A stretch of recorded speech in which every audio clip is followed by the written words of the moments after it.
Bonjour, bienvenue dans ce tutoriel Moodle. Je vais essayer de vous montrer comment sauvegarder un cours Moodle sur une clé ou sur un ordinateur. Vous changez d'établissement ou vous voulez récupérer un cours de terminale, de première de l'année précédente et le restaurer pour de nouvelles classes. C'est faisable. Nous allons suivre la procédure. Donc, comme d'habitude, souvent dans Moodle, on va aller dans notre menu roue dentée, ici, avec tous les outils, et nous avons le menu, l'outil sauvegarde. Je choisis sauvegarde de mon cours, j'accède à ce menu, comme toujours, comme souvent en tout cas dans les menus Moodle, on ne se préoccupe pas des détails. Je vais descendre au bas de la page, et je passe directement à la dernière étape de la sauvegarde. Voilà, la sauvegarde est effectuée. Naturellement, elle est plus ou moins longue en fonction du poids de votre cours. S'il comprend beaucoup de fichiers, ce sera un peu plus long. Continuez. Ma sauvegarde est effectuée. Attention, pour l'instant, cette sauvegarde, elle existe uniquement sur Moodle. Il va falloir que je récupère le fichier sur la clé.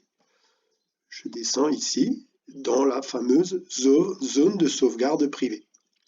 Et je trouve un fichier, le fameux fichier ici, test20, qui a été sauvegardé.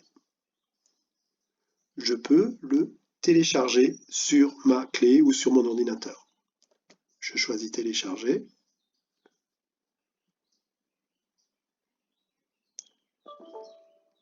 Je ne peux pas ouvrir ce fichier, c'est un fichier au format MBZ. Vous voyez, si je clique dessus, ce fichier ne contient pas d'application associée. Et oui, il ne peut être utilisé que dans Moodle.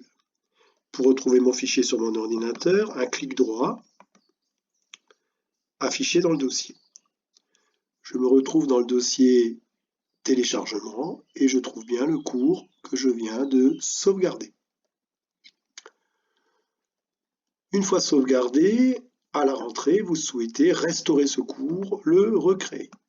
Donc, je reviens au point de départ, tableau de bord, je suis en début d'année, je veux restaurer un cours que j'ai utilisé l'an dernier. Eh bien, je crée un cours, test 2021,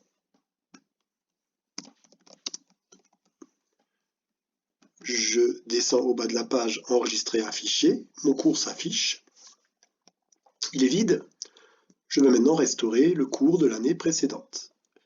J'ouvre toujours mon menu et je trouve la fonction restauration.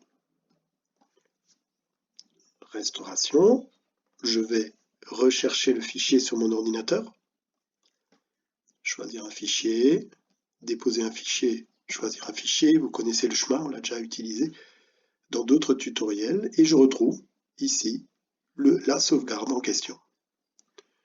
Donc, j'ouvre la sauvegarde, elle se retrouve ici, je dépose ce fichier, il est là, et je décide de le restaurer.